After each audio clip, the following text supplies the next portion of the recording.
Ṣẹ̀kẹ̀rẹ̀ lọ bá jó, ṣẹ̀kẹ̀rẹ̀ lọ bá jó, olúwa mi ò dìde ojú The Ashen Forge.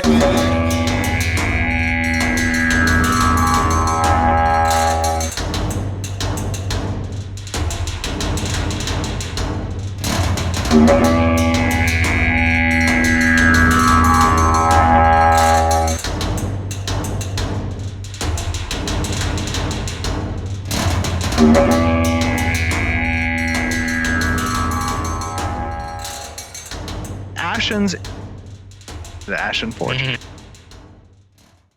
Hello and welcome to the Ashen Forge. I am Phantom X, joined as always by Diggs and the legendary Neurotoxin. How y'all doing? Doing all right. Hanging in there. Yeah, it is a unusual day for us. Huh? Getting rained on. Yeah, y'all are getting quite a bit, aren't you? Yeah, it's great. Any rain is quite a bit. Yeah, that's true. But yeah, it is gosh, what day is it actually? It is Thursday. So we are on a little unusual day. Just trying to be. We were on Thursdays for a while. We Fridays. had Forge Fridays for sure. It's been Fridays. Uh-huh. Yeah, I guess we maybe did something on Thursdays for a little. Mm-hmm. Yeah, but with the holidays, everything kind of falling on Sunday, Christmas Eve, New Year's Eve. Wanting to wait until the Ranger show as well. We just sort of took this time to bump things a little bit odd. So, but yeah, so it's kind of our end of the year show as well. We will probably be idle for at least 2 weeks, if not 3. We usually take a little break. So, but yeah, so we get Rangers, we get end of year stuff. This was a much better ending, I think. Last year, if you remember, they just did sort of a year in review kind of thing, which was okay, but yeah. So having them actually do a stream like this was nice. So it's end of the year. We're moving into winter with the solstice. I was a little sad to see Steven had a bit of a cold. I hope he gets over his cold quickly. Yeah. I think somebody did point out, he said to apologize for the coughing, but I think he coughs frequently, so we hope he is okay. Anyways, but yeah, yes, it is the solstice. Happy Even roll. coughing is just on the like a permanent one on the bingo card. Yes, it's like probably the middle one because it always comes up. Yes, that and the saying absolutely. Absolutely. Yeah. There's a few of them, but hopefully, yes, that coughing can get resolved and get healthy, and probably good for everybody to be healthy going into the holidays, because then you get to enjoy it instead of waiting all year just so you can be laid out on the bed for like a week. Yep. So we Ranger, I guess, before we get anything else, might as well go over.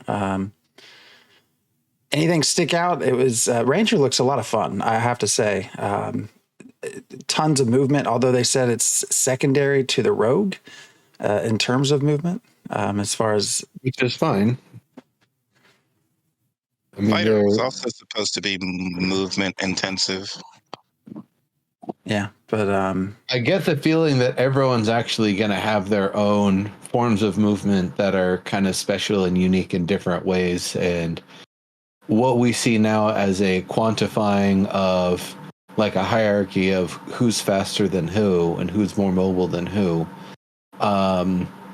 might be something that's probably, it's going to fall by the wayside as development goes forward and they realize, everyone wants to be able to make that impossible gap. Everyone wants to be able to climb up that mountain to attack that bird that's shooting them from 2 stories up. So I get the feeling that it's not going to be a huge differential unless it's just like rogues can straight up free climb any wall or surface in the game and nobody else has something, close to that. Okay, Rogue or Ranger, having something like that, both of them having that even would definitely put them in a bit of a different class. Unless, for example, a summoner can summon a ladder that will just, the steps just automatically keep going up. So you just grab on the ladder and it raises you up, and it's going to be a bit slower, but you still have the mobility. Mobility is going to be an interesting thing. It's going to be interesting to talk about. I think one of the other things they want to balance it is how hard you're hitting versus how fast you're moving versus how much defenses you have. And I feel like the mages actually have more defensive capabilities than the ranger. The ranger has a couple of get outs, but other than that, they don't have like a bubble shield or something, for example. They don't have like a, let's go into full parry, dual wielding swords, full parry mode or whatever. I don't think they're going to have something like that. No. Maybe they will. Maybe that'll be something that changes over time too. Original Ashes mage had levitation. But I don't know if that was 7 years ago. I don't know if 7 years ago they're still going to have that. That was back in 2017. And if their levitation is like Pathfinder levitation, and Pathfinder levitation is like D&D levitation, it's still going to be kind of lame. So I'm hoping that if it is going to be a levitation thing, it's going to have a lot of fun and utility, but of course it's a potential risk. Maybe it's like you get hit while you're levitating, you get knocked out of it or something. So yeah, I could still do that. But and then I'm hoping that the differences will be similar to Neverwinter Online in terms of their combat. Like they had their active combat, so they had active block, and it was spread out among the classes. So like rogues had dodge, and then something else would have roll, something else would have active block with the shield block, something like that, where the movement, it's different movement and not the same movement. Although they did say, there's a few, 3 or 4 universal abilities, and part of the movement is associated with that. So yeah, I thought I'd wrote that down. I'm trying to remember. Maybe it was in a different question. Yeah, I don't remember. Yeah, and a status effect. What snare, stagger, root. But yeah, the other thing that sort of stuck out, the mobility looks fun. Although they did say, what was it? The aim shot, you do have to sit still, obviously, to fire. That's fine. Yeah, but all the others are pretty mobile. The speed. What'd you think about the speed of which the arrows were coming off? Okay, when the cooldowns were actually up and we could see what more realistic combat looked like, it seemed pretty good. It seemed fun. Again, I go back to like a D&D Pathfinder sort of sensibility. The idea of, I'm going to actually throw it in not the way back machine, but the kind of far back machine. 2nd edition D&D, I believe you were able to throw, by default, 3 darts per round as your attack. And so while they were, wimpy little darts, every time you threw one of those at a wizard, you had a chance to interrupt them.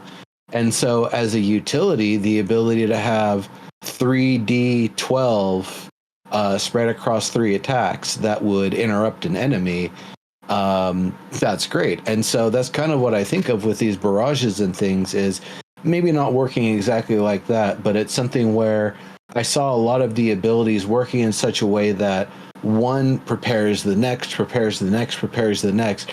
And so you're chaining the effects of the abilities together to keep on ramping up your damage and debuffing the opponents so they can be hit by the next thing faster. That sort of thing. The one where you can double your shots and then do the 10-shot barrage. So instead of doing 6s 10 times, you do 12. Or you do 6s 20 times or whatever it be. I like that. It definitely, and also I would say balance that against it being the short bow. I don't know how the abilities are going to work with the long bow, if it's going to be how that's going to, if it's going to be a lot of heavier shots but maybe a longer cooldown, or if it's going to be one of these really funny things where it's like, oh well, you use the longbow if you want full damage, but if you want to actually move when you're fighting, you have to use the short bow. Which is kind of how it sounded when they had talked about the two before and their differences. That one's more mobile long range, one of them is, or more mobile and shorter range, one's less mobile and longer range. So that'll be interesting too, because we only got to see all of this in the context of the short bow. But everything was coming out. It felt like, for better or for worse, I saw a lot of hotbar dance going on.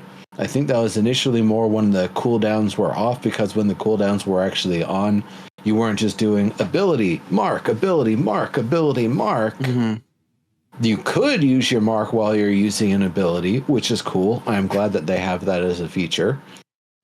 But the fact that you'd be marking one target once for 30 seconds and then using some of your other abilities instead of literally having to mark every single thing before you shoot it and it constantly being a task, I'm glad to see that it isn't actually going to be too bad of a hotbar dance. Still, I feel like the on the normal cooldowns, everything was cooling down fast enough that you could keep it pretty well going with a lot of your abilities, so long as you kept up your mana,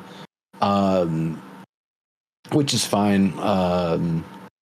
But it still kind of leads me back to the point where I was talking about wanting to see weapons be powerful on their own and be important on their own, so that when you're using the abilities, they're impactful, sure, but your basic attacks themselves are also going to be pretty impactful. There was also so much emphasis on critical strikes with the ranger. Wait. Go you ahead. Mean your weapon? You mean your weapon attacks, not your basic attacks? Your weapon attacks. I guess I meant actually the basic attacks. What was your point? I thought you mentioned the weapon. Oh, that the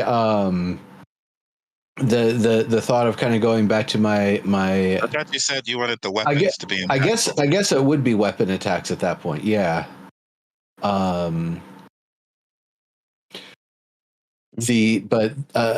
that's the question though. Do weapon attacks use your mana, or are they just on cooldowns?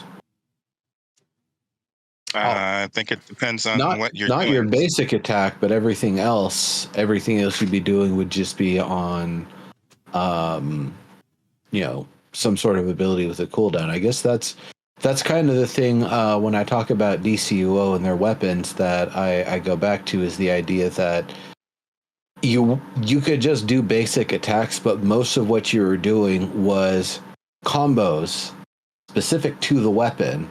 And so if I had a rifle and I unlocked the whole rifle tree, I have all sorts of different attacks I can engage with different ways.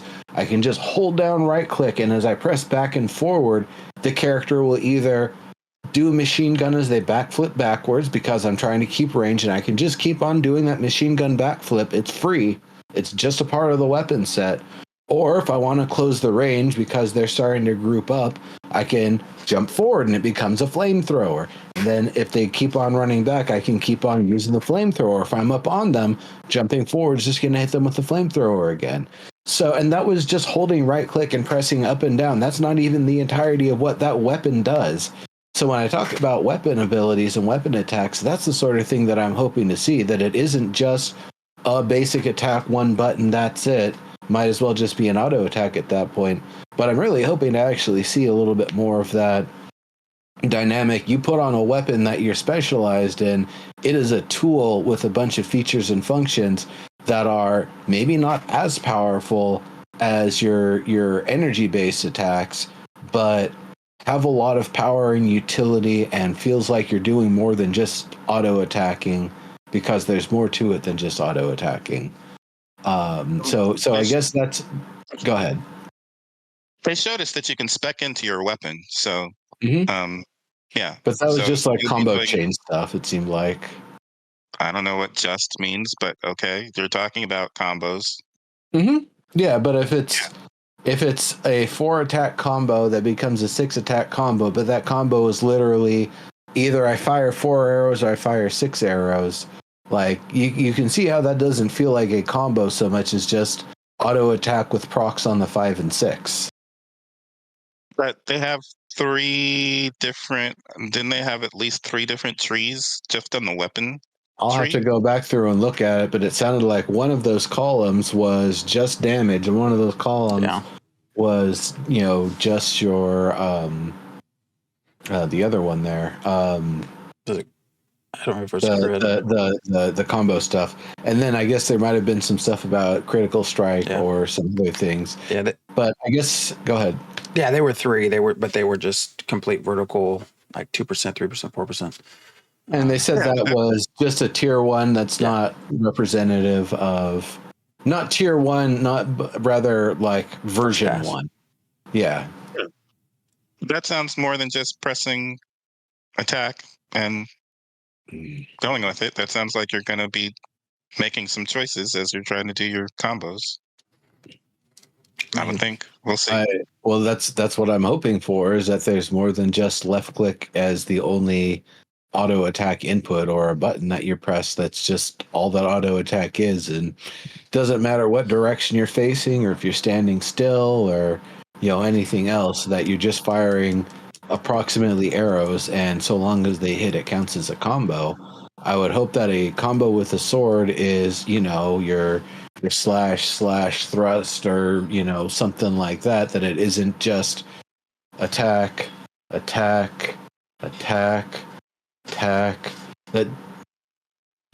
just feels like auto attack in a different skin. That doesn't feel. Maybe there's a little bit of timing when you're doing melee. You got to make sure they're in range. Okay, sure. If it's a bow, you don't really have that. So is it either you hit or you don't? Do I have to lead by targets? Is there a certain speed enemies are moving at which I actually have to go above and beyond to anticipate where they're at, and I can't just use auto aim to hit? This is all the stuff that I'm still kind of hoping to see, and it feels like a kind of a gray area as to how much capability and function and feature the weapon as a category adds to your capabilities, rather than how you spec into it and how it changes your basic attack. The one basic attack. I hope there's not just one basic attack for each weapon. That would probably make me focus a lot more on crafting than combat, I'll tell you that. I mean, it sounds that it's going to be fairly complex when you start putting this all together. And I think all of these abilities do take up mana. So you start with your sort of mana management, but you throw in, your character tree, your skill tree for your character, your weapon tree, skill tree as well. You throw in what they have, marks and hunts, which we can talk about. They have imbue ammos. There's just a lot of ways to sort of synergize, it sounds like, or as they put it, they want you to really feel like you can specialize in what you're doing. And so having all of these different points of potential difference, but I see that complexity too with the movement, the action comment, which I think they said they had a toggle, but it was buggy or something, I think is what they mentioned. So they turned it off during the recording. I don't remember exactly what it was. But it sounds super, super complex, very different from sort of your I think, WoW hunter that just sort of sits there and fire while your pet damages things. The traps seemed nice too. It seemed like being able to have traps. Didn't think of that. Traps were really nice. Now, here's a question I've got for you guys. It seemed like the only particular element that was present in their tool set was the lightning thunder sort of side of things. How do you feel about that? Do you like that they're like a mono element sort of class that they're only going to be stacking and overloading relative to lightning and crits and basic rapid attacks and stuff like that?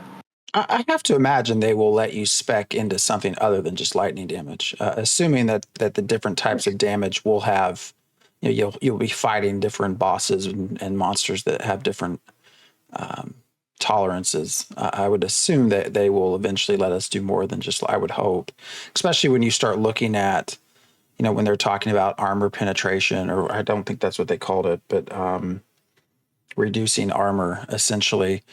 They made a comment like the target player that Steven was aiming, how it didn't really change the damage because that person didn't have much armor. They didn't have good armor. So they're actually, it matters what your target has. So I would assume if there's things like lightning and I don't know, other types of holy damage and stuff like that, you'll be able to spec a little bit differently. Maybe that's where the augments come in. I don't know. They have barbed ammo, which does bleed damage, so it's not just lightning. And also, bleed isn't an element, though. I'm talking about specifically like bleed the. is going to be something that you can synergize with Oh the yeah, for archetypes in sure. your. So it doesn't matter that you only have lightning as one element, that you have lightning and you have bleeds and you have Crits and snares probably and traps. Yep. and probably nature damage as a form of elemental magic, if you're I going to include suppose that. maybe the that jump over them triple shot, that was kind of green. That maybe that's the nature. I think there's Yeah. quite a bit. Even that green laser is probably Oh yeah, the you're green right. laser machine gun is probably nature damage. Yeah.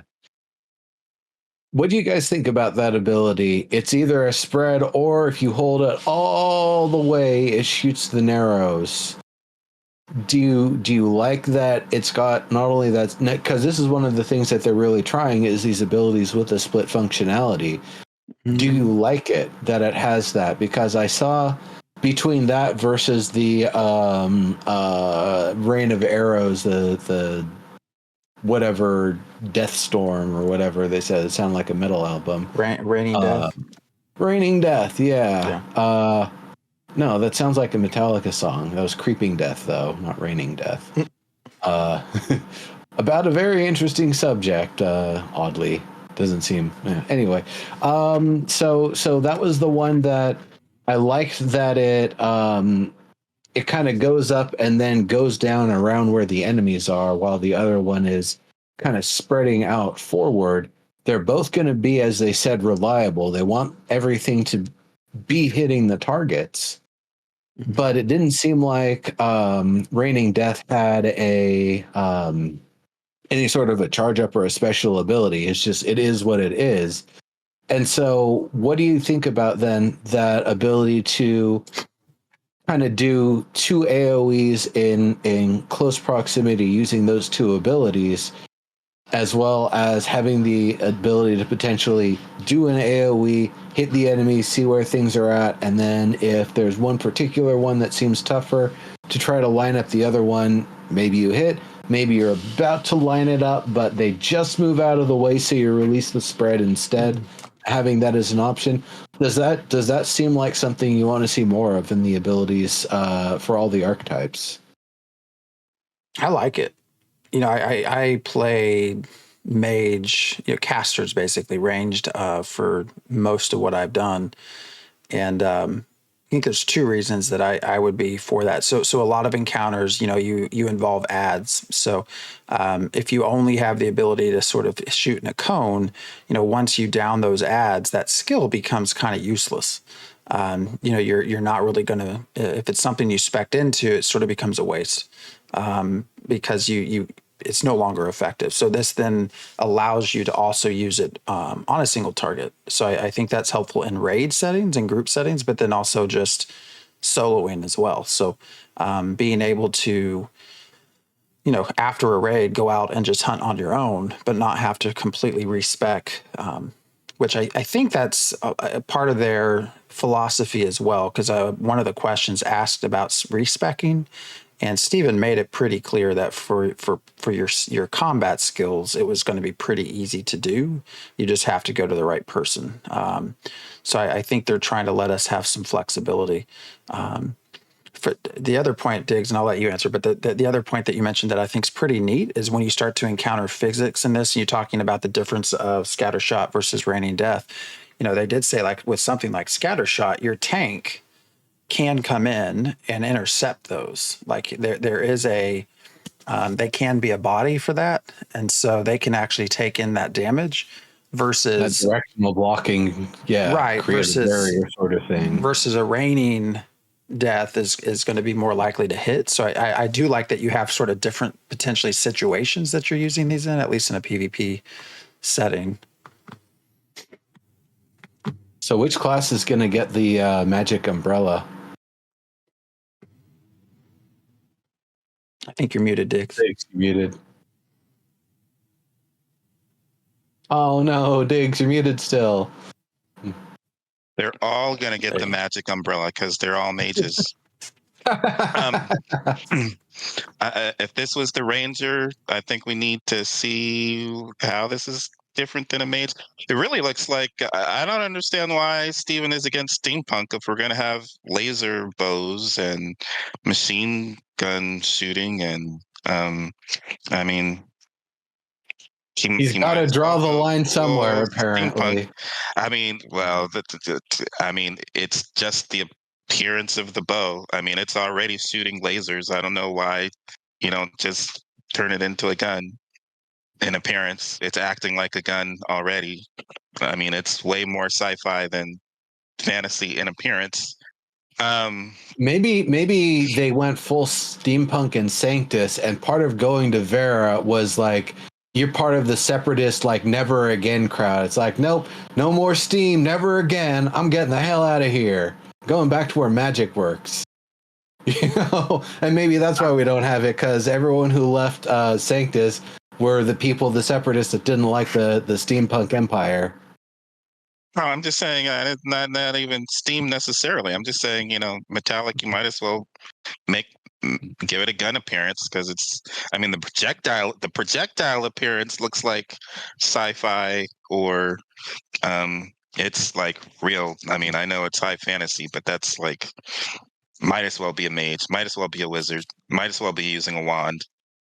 How are you going to have a Dunir tier 6 metropolis that is science, that is not going to have giant cogs and like tinker work all throughout it, big lava tubes flowing through, power all this stuff? Like, I feel like we're going to get somewhere at some point in, like, particularly the science nodes, where those rules about what technology is allowed to be depicted might just go by the wayside. I mean, but that's the point. Who needs a machine gun when you can fire projectiles and laser beams? I mean, you don't need to do it because you already recreated it exactly from, I don't know, whatever materials they're using for wood or whatever. Yeah. I mean, it's just like any first-person shooter that you're modding. What's the difference between a fantasy game and a sci-fi game? Well, in one it's a wand, in the other it's a blaster pistol. Usually there's a little bit of difference even in the projectiles and the way it shoots, but what was I going to say too? Magic missile usually looks different than what you're going to see in a sci-fi game. But homing drones. But that spirit hood cloak was awesome. I think that's the best looking ranger immersion wise that I've seen. I would totally want that spirit hood cloak on a druid or a ranger, and I don't think I've ever seen anything quite like it in another game. So it was quite nice to see that, especially in the snow. And then that makes me wonder that that's not going to be available for me to pick up because I don't think I purchased that. So hopefully in the game I can find a snow version of that, or maybe a shadow version of that, so I can blend in if I'm wearing something like that. But it was pretty neat. It did seem to blend in very well with that environment, as a matter of fact. So that's kind of interesting. You'll probably be able to get something similar. That's one of the things they've said with all of the cosmetics is these are special. You get it. You can put it on whatever. You can look pretty from out the gate. You can make something look like it doesn't. But as you play on, as crafters gain more specificity, they'll be able to craft things in a certain appearance and style and likeness. So yeah, if it isn't something that you're just able to get as a drop somewhere in the game world, there'll be some ability for a crafter to be able to make something of that style. And I didn't even think of it, but now that you mention it, yeah, that is totally like the wearing furs and pelts sort of tribal style that you go for with a lot of, or want to go for with a lot of games, but they don't support it for whatever reasons because they're not cool. So yeah, that definitely fits like a Diggs character for sure. Yeah, it's not UE5 yet, so more difficult to create. But Yeah, I wrote that down too. I wrote down outfit in my notes to make sure we talked about it. So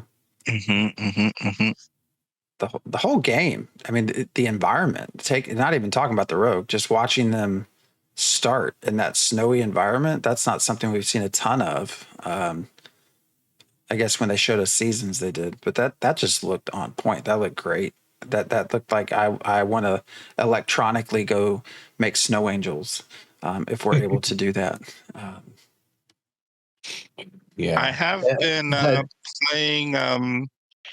playing Lego Fortnite this past week, and a lot of it because my 8-year-old friend whose world I'm playing in did it with no enemies, which means there's no all of the very common resources are extremely rare because you get them from killing wolves and killing skeletons, and there's no wolves and skeletons in his game. So where I have chests and chests full of extra bones and shells and stuff in my world, survival world, it takes me hours to find one bone, like 2 hours to find one bone, 10 hours to find one shell, just running around. Great place to explore. Um, so why was I bringing that up? So one, I think it's a resource thing. Oh, survival. In the survival, there is temperature. You have to eat stuff like spicy peppers to get rid of cold when you're in a cold environment, and you have to drink a snowberry shake if you're in a desert environment so you don't overheat. And I was not in favor of that so much in Chronicles of Illyria design. It's kind of a little bit of fun if it's not overboard in Lego Fortnite. So I hope Ohm was on the team, so we might see this a little bit. It might be nice to have the cold actually affect us such that we want to change what we're wearing or bring special food to help us survive in the snow. Hopefully the snow. I think it would be kind of nice, at least to play around with. Maybe we can give some feedback on that. But it might be nice for the cold to do stuff other than just look pretty. Well, it's going to look pretty. It's going to freeze over pathways, so you won't be able to go through them temporarily. There'll be things that used to be blocked off that now the snow has somehow made some path to, or something that wasn't able to be, traversed or something before. Things are coming out that aren't normally visible. The flora, fauna, all having their expressions of wintertime, as well as what resource changes and qualitative changes you'll get from it. I think snow is going to do. I think actually another thing that I'm really interested in: how deep are the tracks that caravans leave, and how long do they hang around? Can I just go out riding with my buddies, try to find some caravans and rustle them? Like, is it that easy, or try to find some caravans and protect them? Hey, I see you've got a caravan that's almost all the way to the town. I'm going to choose to defend it so I can get some rewards. I did forget to look to check to see how long the footprints were lasting in the snow. But Footprints should be a bit different. Footprints, actually, something I'd really like to see is for the snow to be thick enough that when you drop a fireball, it craters out an area for a moment, and then kind of, the coldness in the area will help it kind of resettle and refreeze a little. And you get kind of like a little ice slick in the area. That'd be kind of nice. Little divots and things to make it a little weird to actually affect the terrain that you're fighting in. Movement in combat could also be a thing. It's just, if you're not wearing snow boots, you kind of slog around a little. What about caravans? Can snow affect caravan travel in certain areas? It's supposed to. Yeah, it's supposed to. Yeah, it's supposed to block off passages when the weather changes, but then just slow you down. Yeah, I would hope that blizzards and other things will give you trouble. I could very easily see a blizzard escalating, and then it turns into an event where ice elementals come at you. And then do we get components of a caravan that improve travel in the snow or I would hope so. Are they ever going to finish this game? I mean, as we talk, we're just coming up with more and more. I think Warframe's still a beta, and it's over 10 years old and highly successful. So I don't know. Do you even have to release games these days? That's true. They could just be in final beta indefinitely, and it's like, yeah, this is what it is, everybody. I honestly wish most would just. Well, one of the questions that was asked too is, are you just working on the Western continent right now? And the Eastern comes afterwards. And the answer was yes. We are still only working on the Western continent. I would be someone who's in favor of knowing that things are going to top out anyways, as far as in game and people rushing. I mean, just go ahead and do one continent. Don't you can put the second one out later rather than delay to get content ready. That's something I've said forever. I wish they would do with Pantheon. Like quit messing around with all this. Just put put 2 zones out. Let people run around and play. Hell, if they really wanted to mess with us, they could have the entire first continent. Say, that was the thing with Revival that we weren't sure about is Crown's Rock going to somehow be sent into the underdepths abyss, and that's why it's not connected to the rest of the world? Or did the rest of the world get swallowed up and Crown's Rock is the only one left? And so kind of thinking about that with this, what if they just had the entire Western continent become inaccessible? It just floods, it just sinks a mile down inexplicably. Everybody gets, safely teleported to the Eastern continent. Not saying that anybody should be planning on that or that they should do it, but I kind of wonder how that would work with something like this, that it would make sure there's no amount of stagnancy if the full-on continents themselves are coming in and out of existence every 2 or 3 years or something. Or if not continents, some of the larger islands, ones that might have some pretty big strategic uses in trade. Does a Harbinger every so often just come and just, you have to work as a team to get them off. And then once you get them off, you have to fight each other to see who gets control. Yep. So jumping back for a second to lightning and bleeds, what I like about that than why bleeds, that they have them is more important than whether they have a bunch of different lightnings, is that does mean that my ranger can synergize with my mage during combat. And if my mage is using lightning, I should be able to stack my lightning abilities with my mage, or I should be able to stack my bleed attacks with the rogue. And I'm sure there's probably some other with the other archetypes, but it was really cool to see the beginnings of that, because I'm hoping that's part of the play. Speaking of that, they did also talk about how passives for well, I don't even know how to say it, because it's kind of among the active skills. It's kind of among the archetype skills. I guess there's active skills and passive skills for the primary archetype. Yeah. And that's supposed to help give us a wide variety of styles to play. Yeah. Which to make it even more confusing. It isn't exactly foreign to MMOs to have that sort of thing, but one of the other things is it doesn't seem like they were saying, you don't just start in one place and then there's a tree and a tree and a tree and a tree, but there's a lot of starting points and you can kind of branch out as you want from those. Yeah. And then I think they've also commented there's like universal skills as well across all archetypes that are going to have their own skill tree as well that Ranger could do, that Cleric could do, that you use your skill points for. So there's just there's going to be a lot of trees. I don't know. Hopefully that means there's going to be a lot of interesting builds. That is something Steven commented on, that you'll always have a meta, but if you can make the meta so nuanced, so niche that it doesn't really matter because your encounters are, very different from one to another.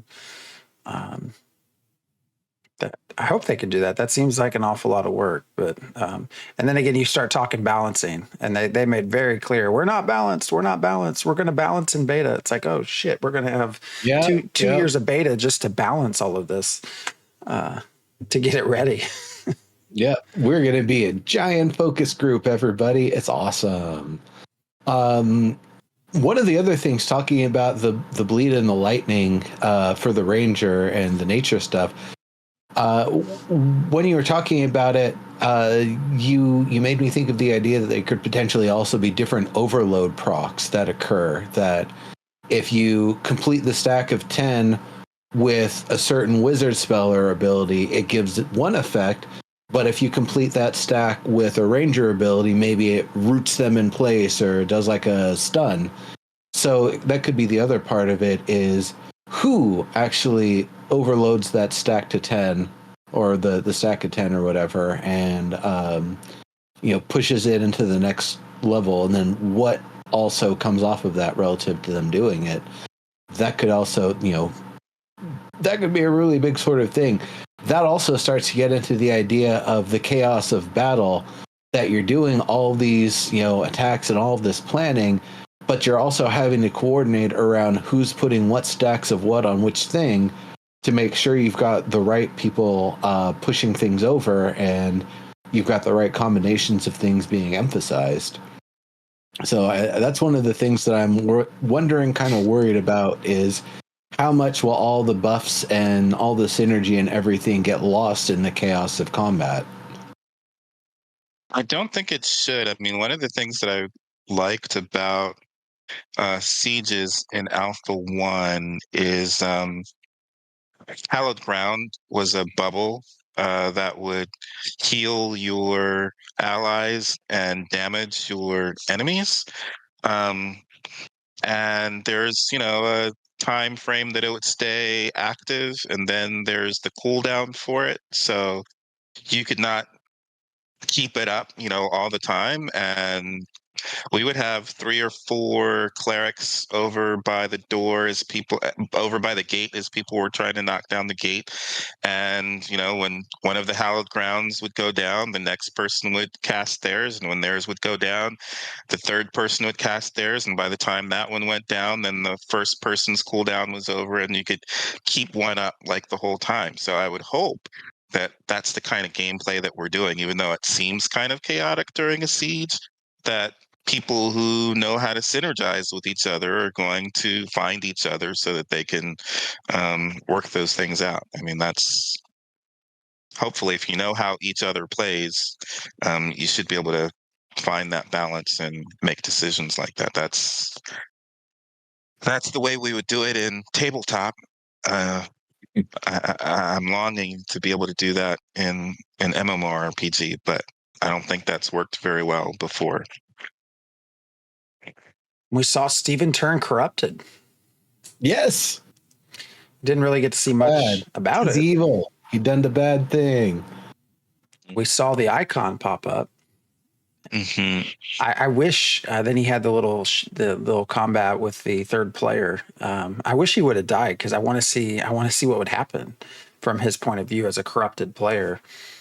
Is there actually effects in place, or was it just you got a debuff icon and nothing's actually in place yet? But yeah, I think that's the first time we've seen them have someone actually go corrupted like that. So Are we supposed to be seeing the PvP in January? Did they announce what the next one is They've this not. time? I don't think they've officially announced it, but that is what has been told or hinted to is PvP. At least that's what everyone in Discord says.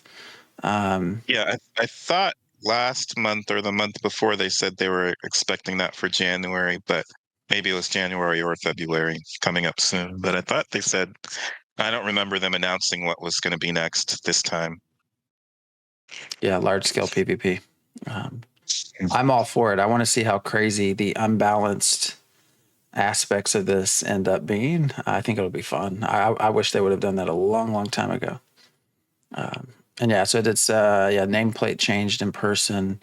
Yeah, so there were some UI changes. I mean, that definitely showed. I wish he would have been the one to lose the duel though, because I just wanted to see what on his screen showed. Did he drop anything? Like what do they actually have in at this point, other than just UI changes? But I hope it's a very dramatic, like red tone goes across the screen. You have died. Specifically, if you're corrupted. Steven did also mention that some of the effects won't be seen by other players. It'll just be seen by you. So how you're setting up your attacks some of those will be just gauges for the individual player and not for everybody else who's not that player to see, which is kind of interesting. Well, it's nice because it gives you a way to accurately depict where you're going to target your attack without anticipating to everyone, hey, I'm about to do this thing. Don't be stupid and just block. It makes a lot of sense that things that are just for aiming.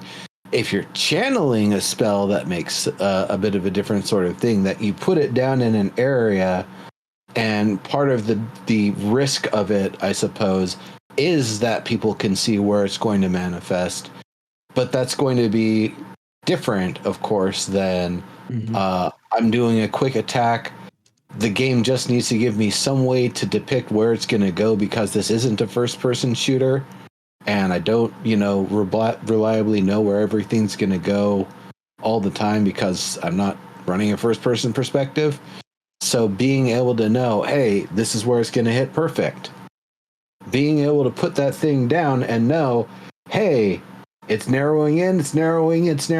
All right, dude's still there. Boing, poof. Being able to actually do that without, somebody else might say, hey, why is that ranger looking constipated over? Let's hit him.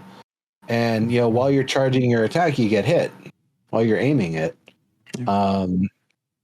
I think that's going to be one of the cues with fighting rangers is when they stop moving, they're lining something up. And so hit them or block. I have a feeling there will be a lot of rangers who don't move and they aren't really charging. They're trying to figure out what the fuck to do, or that's just their play style is they don't know how to move and do stuff at the same time. But we'll see. Yeah, I really look forward. One of the things I enjoyed as sort of an alt in EverQuest was just sort of the EverQuest version of a ranger, and the kind of low level healing aspects that they would bring. I mean, certainly not going to be your main healer, not even on a level of a druid, but they could do some patching for you if you needed. And just that ability to hopefully integrate some of that in augments will be fun. I can imagine, you turn Raining Death into something like Raining Health, and you just fire a barrage of arrows that heals all of your allies within that target or something like that. Will be a lot of fun. So, But the good news is we are going to get to find out somewhat soon, less than a year now. Alpha 2 was officially announced for Q3. Did that surprise anyone? No. Nothing was going to be a surprise after they told us that it was going to be sometime next year, but I personally thought it was going to be January, February would have surprised me. I thought it was going to be towards more like the February, March side, but I guess we're maybe getting a bit of an inkling of what they're still working on with these updates as they go through them. So Yeah. Early summer makes sense. They could do it on the late side of Q3, but I get the feeling it's going to be towards the earlier side of Q3. I disagree. I think it's going to be later. I've kind of bounced between Q3 and October. October, I think technically is Q4, but so I'm on the back end of Q3 at this point. I would anticipate or suspect once they get several people in doing spot tests, they're going to inevitably find something that pushes things back. Or maybe that's part of it anyways. They've said Q3 because they just anticipate that. Another, maybe in a perfect setting they could have released in February. They're just anticipating issues. Who knows? It certainly looks good enough from watching them play to call it an alpha and get in there. Did I interrupt you, Diggs? It sounded like you were about to say something, but Nope, I'm good. yeah. I wanted to say something. There was that one, was it called the Gem Spring, that point of interest that they showed us? Oh, yeah. I did not take notes over that. Yeah, that thing looked pretty cool. That thing looked neat. It sounds like it's a POI you can pretty readily visit and expect something wild to be going on. Weird enemies near it, maybe some weird resources near it. Maybe an event actually kicks off in the area and it does some stuff. It seems like one of those places that you might, if it's of interest to you enough that you want to learn its secrets and try to complete the world story arc associated with it, you set your roots down in that node so you can continue accessing it, continue to see how it changes as the tier of it and the surrounding regions changes, and what doors that opens to further access it, further break through the mystery of it and figure out what needs to be done to fully resolve the chunk of Harbinger that was left behind. So that's cool. And with that, I also think about just the points of interest just being everywhere. As we watch, and that's kind of one of the things I still have the Caravans video up. Just in that, we saw them go by major and minor points of interest and things to interact with. And that's just on a trip between one town and another. That's just along, one set of roads, essentially. I get the feeling that along and off of all of the roads, all throughout the game, just beyond the horizon of the last one you found, you're going to find another point of interest. The jam spring actually is filled with jam. Yeah. I hope it's interesting. I hope it doesn't turn into, when I've thought about this, you can look at a game like World of Warcraft and say they have a lot of points of interest. They don't call them that. They're little mini quest hubs that are everywhere. So but that's all there are. Yeah, but we don't necessarily know what Ash's points of interest are either. I hope it's not just a different word, set of words for basically the same thing, where it feels like a World of Warcraft quest hub. I mean, hopefully it's more in depth than that, but I do start to wonder, especially as you see more and more of these things, and there are lots of them. It starts to give me this kind of feel of like a EverQuest or a World of Warcraft kind of feel. I don't know. If only we knew someone in chat that did sort of storytelling and things that had some insight into whether or not these points of interest actually had meat on their bones.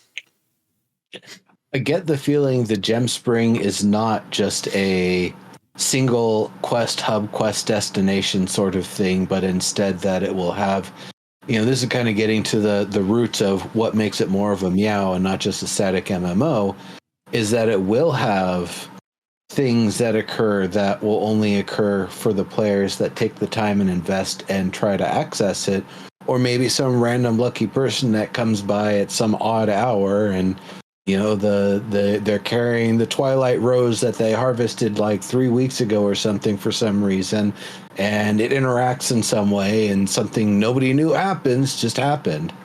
And now they're in the middle of some giant event that they accidentally just started. But there's all sorts of points of interest just on this. Just seeing Tumok walking around. There's some like little crystal floating off the side of the road that I think they just mentioned it's a point of interest and keep going.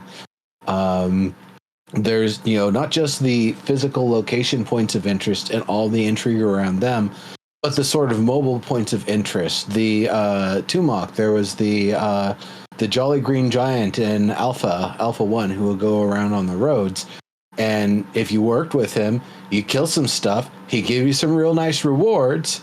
And then the next step in that, which it didn't go further for, was you and the Jolly Green Giant were going to bust up the local Sladeborn that have been messing things up. You pick one camp, he picks the other, and whichever one you go to, he's going to go to the other. That's what you decide on. And now there's a plan of action. Jolly Green Giant's going to go whoop some Sladeborn ass, and you got to do it on the other end of town. That was great. Or you can just kill him. You could just bring a posse and kill the Jolly Green Giant because you're jerks. Some servers did that. Sometimes that happened. I don't know what rewards he dropped. I would hope they're substantial. I hope you feel bad about it. Feel very bad about everything that you strike with Jolly Green Giant's femur club. Monsters. Well, speaking of Tumok. I think Tuvok, but then I'm always wrong. It's like, no, he's the guy from that space show. Yeah. We are getting towards the end. So I kind of tonight. So I do want to kind of go real quickly through this whole last year of everything that's been sort of thrown out there. So I guess we would start in December. I mentioned December, there was that year-end wrap-up video, but they did have December 2nd was the first cleric overview with constellations and a day and night cycle. And then they got to January 27th was the tank preview. February 24th was UI process and progress. March 31st, story arc systems and the lore of Carfin. Again, if only we knew someone that had some insight into story arc systems, because I would love to pick their brain about that. April 7th had the community Q&A. So that was with Golden Feather, Richie SH, who does a lot of wonderful YouTube videos still, and Golden Feather does quite a bit of good stuff too. And then Simurg, who I think at least Discord chat says he sold his account a while back. April 28th, Mage Archetype. May 31st, that was the Tumok raid, Cyclops combat. June 30th, Freehold previews. July 28th, Cleric Archetype. There was also us on July 9th. We had a wonderful 2 hours. Quite a long time, actually, with Steven. Much longer than I think any of us expected, which was a lot of fun. Looking for 3 hours next time. August 31st, Nodes, the Node Village, September 29th, Event Update Caravan Defense, October 31st, Caravan Preview, November 15th, Extra Life, November 30th, Artisanship, and December 19th was the Ranger. And Steven also did Yokai Theater interview. He did Tangents of Creation interview. A very busy year, a very productive year. I don't know if anything stands out for any of you in that. Alpha 2, dates being mentioned.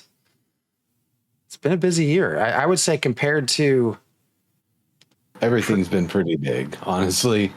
Alpha 2 being announced, Caravan System, finally seeing Artisanship, seeing more of the different races and more depictions of them. And then that one little slip up they did one time and they got some pretty critical feedback from the community on was showing one armor style on two different races and that they don't even look remotely the same. And it's like, well, wait, those are awesome, but I want to also be able to put the Kalar one on the Vec and the Vec one on the Kalar because they look awesome, but they're different. They don't look the same. And so I'm hoping that was also a good little insight and feedback for them about, well, wait a minute. There's what people bought and not knowing what it's actually going to look like on everybody versus what we're going to give them. Are we going to try to keep things closer to the original style and just kind of fit it to the different races, or are we going to completely have each racial style of each of the different set things, and there, you purchase something that you think looks one way, but it's going to look different on your character because they aren't the one used in the preview.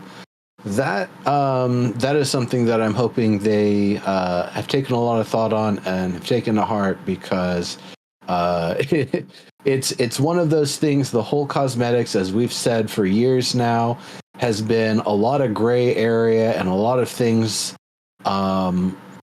unconfirmed. And when we first saw that, I think it reminded everybody just how much the cosmetic shop and the cosmetics you can get are so nebulous. And there's the element of FOMO, but then there's also now the element of, is that even what I'm getting? Is that even what my character is going to look like wearing that? So that is something that I think will be interesting to see going into the next year as well, is how they're going to handle and clarify cosmetics, what they're going to be doing with cosmetics, more demonstrations of the use. Is there going to be a live stream specifically about cosmetics in the next year? It wouldn't be an off subject to talk about. I don't know if it needs a 40-minute video, unless there's a really cool in-game UI that they're going to show, which I'd love to see. I'd love to see a bunch of outfits on a bunch of different races. They just did a stream of that. I think everyone would be pretty happy. You're still muted. What was that? After 4Q3. Yeah, well, they got to do it before alpha. Otherwise, we're all just going to do it ourselves. Plus or minus, I don't know how much of the cosmetics we're going to see in Alpha 2, because I don't think we saw any in Alpha 1. Could we access our cosmetics? I don't believe so. I don't think most of them were even made by that point. So that'll be one to see, is cosmetics. Also, the Tolnar. We're going to see more than just a little bit of them, hopefully. They're so beloved that theirs was the food recipe that won out in the recent poll. So now we get to learn how to make glow noodles and night slurp or whatever. Their food sound wonderful, and I'm sure it's going to look like some of those good old like TNG and Beyond Star Trek plates that you'll see that just look all funny, and it's just like, yeah, oh yeah, we got the cooks to throw a bunch of dyes and stuff and things, so it looks all weird. It's just spaghetti. It's just green spaghetti. Yeah, I think what was interesting for me, when you go back and look through, really the first 4 of the first 7 live streams were all somewhat combat related. So you had the tank, the mage, cyclops, cleric. But then when you look at the last 5 streams, only one of them were. So I certainly enjoyed, I think, the last 5 months of this more so, because that's where, for me, got into the meat of it, right? The nodes and the mayoral system and Cool stuff, yes. Artisanship and caravans, like all of that has been huge stuff, yeah. Event system, like all the things that really, I know everyone focuses on combat. I still firmly believe that if combat is just good and not great, and everything else works like they want it to work, this game will be phenomenal, even if combat is just kind of good. I don't, that's my opinion. I know a lot of people, a lot of vocal people in Discord and probably the forums would disagree with me, but I was happy to see a lot of those things towards the end. So it's got enough systems that are robust enough that you can focus on things that aren't combat and have a completely satisfying gameplay experience. That said, if you want to maximize your gameplay experience, you're either A, going to need to fight and kill stuff, or B, be somebody who's taking the digs path and is not a fighter and is an adventurer, a traveler with no weapon in hand. And that's there's basically 2 ways to play. It's, acknowledge that there's combat and lean into it or not to whatever degree, or acknowledge that there's combat and do your best to avoid it. And if you get chewed up and spit out by the game world every time you play, well, that's part of the adventure. That is part of the adventure. This game being focused on the journey, not the destination, is one of those things that I really hope can hold up. That it's a game you play because you want to play, not because your buddies are level 60 and they want you to raid with them. But you're playing it because you want to play it, because it's fun, because it's enjoyable, because there's stuff you feel like you can do. Something that's, you know, a good escape from the real world, and to do something in a fun and engaging and enjoyable sort of way. Because I got to tell you, one of the things that's really turned me off about MMOs over the past decade plus is how quickly they switch from being fun to being a chore. And then, you know, I'm sitting there thinking like, all right, I guess I'm kind of having fun because there's people that I'm, you know, having fun with and playing a game with, but like there's other games out there and there's really cool communities, so I don't have to be limited to this one. I've been getting better and better about that. New World was, I think, my best. I think New World was my very best when I got to the point where I realized there's no amount of gameplay that doesn't result in frustration. I stopped. I've been back for like 5 minutes once, and that's it. I've done it. I kicked the habit. It's like a 90s no smoking commercial. I kicked the habit, everybody. No more New World for me. No, that is true. The quintessential game ho found a game he won't play. You know, I'll play any indie roguelike that you throw at me, but You'll play any game out there. I haven't found a game that you won't play, and you're telling me New I don't play World is the sports first one. simulation games, and you know it. I don't play Madden and NBA 2K. And you might find me playing a wrestling game, but wrestling isn't a sport; it's entertainment. You're dead right, though. I mean, one of the things I've sort of commented on frequently is just in the last 3 months of the games that are in testing currently, you know, Throne and Liberty, Blue Protocol, PAX Day, Ashes of Creation coming up. They just started, was it the Dune one, Dune Awakening? Project Awakening from CCP just did testing. Soulframe starting to do testing. There's just like a ton of stuff that's out here. I'm sure I'm missing numerous things that we're all waiting for just to see what it's like. But it's a great day to be a game fan of either MMOs or even smaller playable worlds. It's another one. Join their Discord. It's a lot of fun. Actually, there was just a conversation over the last 2 days over what is an MMO? How many players need to be in it? Like Diggs really needs to join this conversation here because we've had this one many times. But you know, I think for me, as this year's kind of gone on, and I've mentioned this too in chat, you know, there was a point I thought something like PAX Day really might come in and really supersede my interest in Ashes based off what I had seen initially from PAX Day. But kind of as some of these games have come and gone through testing, some of the things we've gotten to see, I know for me personally, I've actually been more so solidified in Ashes as sort of where I think I will be spending most of my time. So that's I think hopefully something that continues to pan out. And spot testing will start. Actually, it sounds like they didn't start like they said they would in December. That starting in January, they'll pick up probably with PI, and then February, my guess would be with the Alpha 1 folks. So fingers crossed, we are very close to sort of seeing the next steps. Yeah. Hopefully, I'll have the time to play. It's been a lot going on.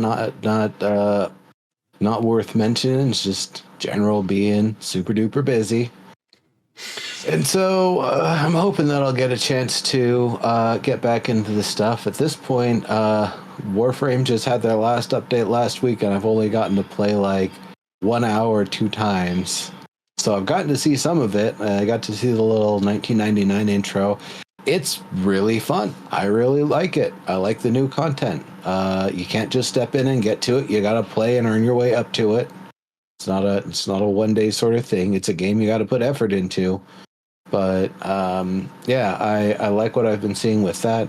Soulframe, I didn't get in the first 500. Oh well, I don't really have time to test on it right now anyway. I'm sure I'll be in one of the next sets next month. I'm looking forward to that. Honestly, Throne of Liberty and PAX Day, I kind of left to you guys because, you know, with all the things going on, it's like I don't have the headspace to be tracking too many games. So, you know, it's been nice to, you know, see what's going on. We did a little bit of the Chronicles of PAX Day, which I'm eager to see it, you know, continue so long as the game is something that's able to keep our interest. But in terms of, you know, it's an odd sort of thing to me when I think back about as if it were a choice instead of something I could have gone both ways on. Instead of being so heavily invested in that other game that didn't make it, if I had been just as equally invested in Ashes of Creation, I feel like I'd be probably having even more praise to say and having a lot more to say about, you know, the whole process, beginning and end, all the way up to this point. But you know, we've seen a lot. It's been a lot. We've talked about it on this show for this whole time, and it's been great seeing, you know, how much progress they've made in the past year, going from a very nebulous, everybody saying vaporware, you know, this isn't going to launch, blah blah blah. Where's the money going to? I think now, as more of these systems have been revealed and demonstrated, people starting to see, oh, that's where all the time and effort goes. Mm-hmm. You're not just making a simple ass system like a simple ass MMO like the ones we've played and overplayed and played variations of over and over. Trying to see something different here, trying to do something different here. That takes time. That takes effort.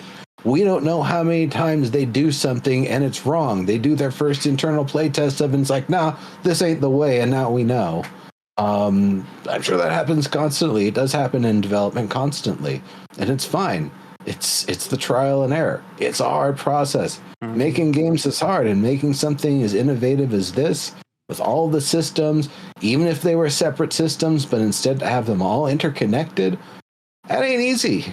They've undertaken a lot, and I'm really excited for Ashes of Creation, not only for the game itself, but to kindly send a message to MMO developers around the world. Hey, this is it. You got to be this good if you want to make something that isn't just competing with WoW. Because we're a different category. This is a whole different game here. And this is the next generation of what MMOs should have been a decade ago.